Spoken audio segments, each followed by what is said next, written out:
안녕하세요. 지혜 독서입니다.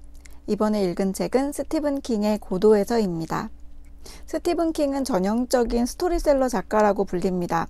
그런데 이 책을 읽고 전형적이다라는 말은 사람들이 씌운 프레임이라는 것을 단단히 느꼈습니다.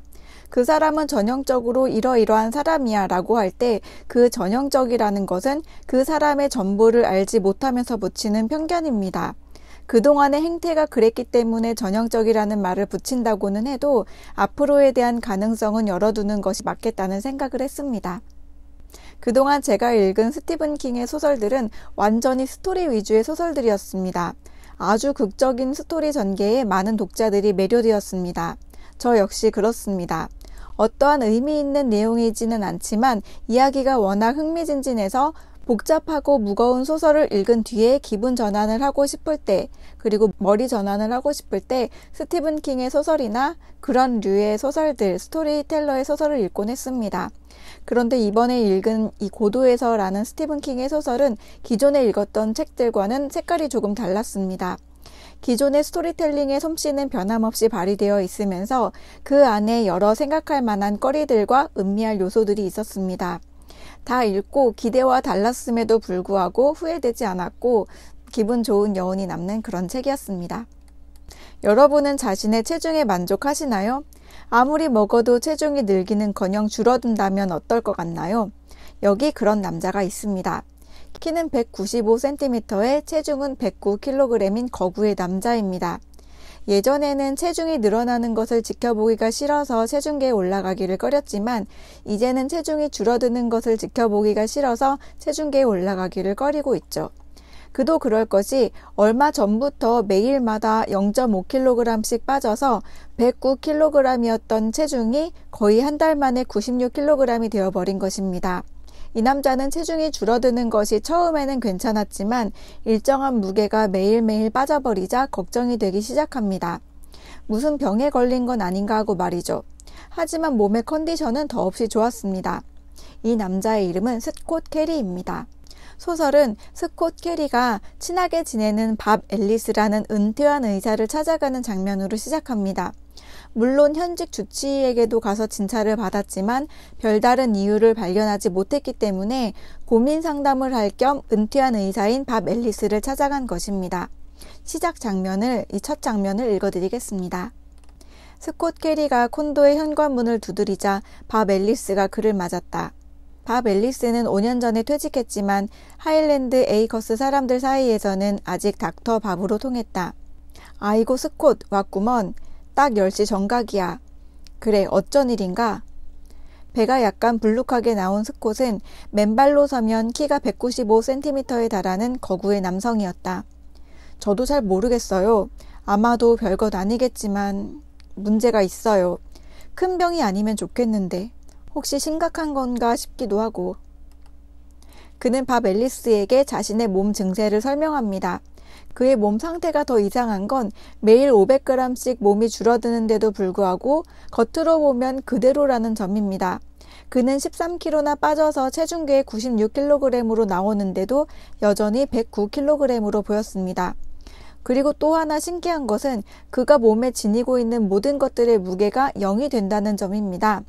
예를 들어서 그의 주머니에 동전 뭉치를 잔뜩 넣어서 체중계에 올라가도 96kg이었고 동전 뭉치를 내려놓고 옷까지 다 벗고 체중계에 올라가도 96kg이었습니다.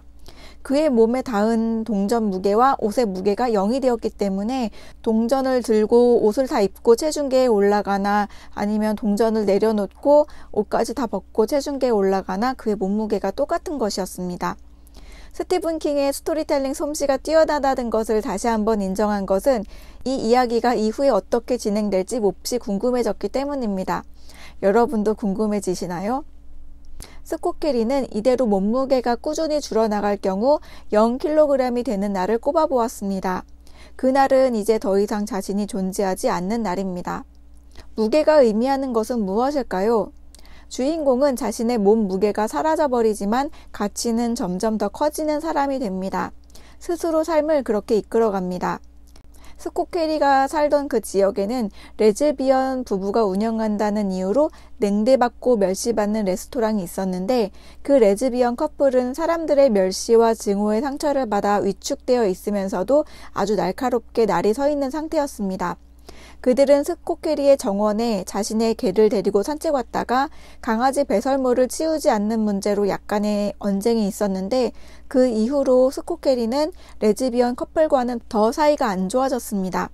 스콧 캐리는 자신의 존재가 없어질 것을 대비하는 삶을 살면서 레즈비언 부부와도 화해를 이루고, 그들을 멀리하고 멸시하는 마을 사람들과도 레즈비언 커플과 화합을 이루어냅니다.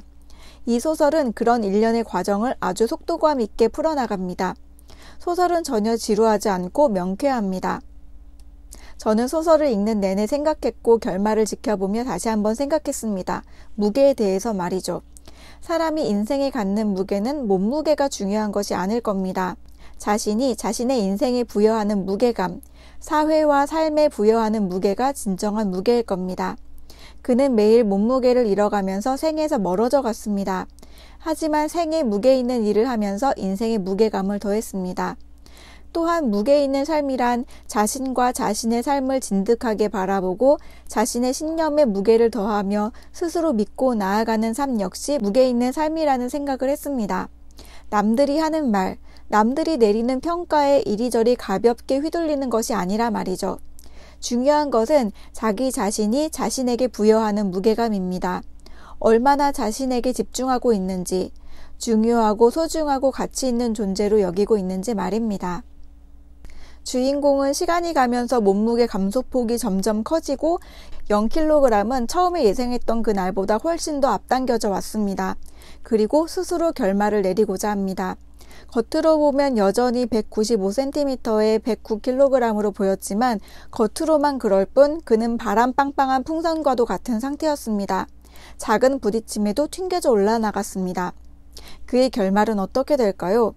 참고로 결코 외롭게 끝이 나지는 않습니다. 마지막 장면에서 화려한 불꽃 폭죽이 터지는데 그것은 그의 삶의 결과를 은유하고 그의 삶에 대한 평가를 상징적으로 나타내는 장면이기도 합니다. 오늘의 리뷰는 여기까지입니다. 이번에 읽은 책은 스티븐 킹의 고도에서입니다. 기분 전환을 하고 싶을 때, 그리고 무겁지 않으면서 제법 무게감 있는 책을 읽고 싶다면 스티븐 킹의 고도에서를 추천합니다. 참고로 이 책에 나오는 레즈비언 커플 중 한 명의 이름이 디디입니다. 정식 이름은 디어드리 맥콤인데 디디라고 불리기도 합니다. 그런데 마침 제가 읽고 있는 소설이 디디의 우산입니다. 저는 한국 소설은 별로 좋아하지 않는 편인데 이 소설은 대한민국 작가들이 꼽은 올해의 소설이라고 해서 궁금해서 골랐습니다. 그런데 별로 마음에 들지 않아서 끝까지 읽을까 말까 고민 중입니다. 그러면서 계속 읽고 있긴 합니다. 한국 작가들은 어떤 책을 좋은 책이라고 여길까? 한국 문단은 어떤 방향으로 가고 있나 궁금하기 때문입니다. 어쨌든 이번에 읽은 책은 스티븐 킹의 고도에서였습니다. 목차를 보여드리겠습니다. 따뜻한 내용 속에 냉철한 질문을 품고 있는 책입니다. 아주 금방 읽히기 때문에 벌써 다 읽었네 하는 그런 책입니다. 지혜의 독서였습니다. 감사합니다.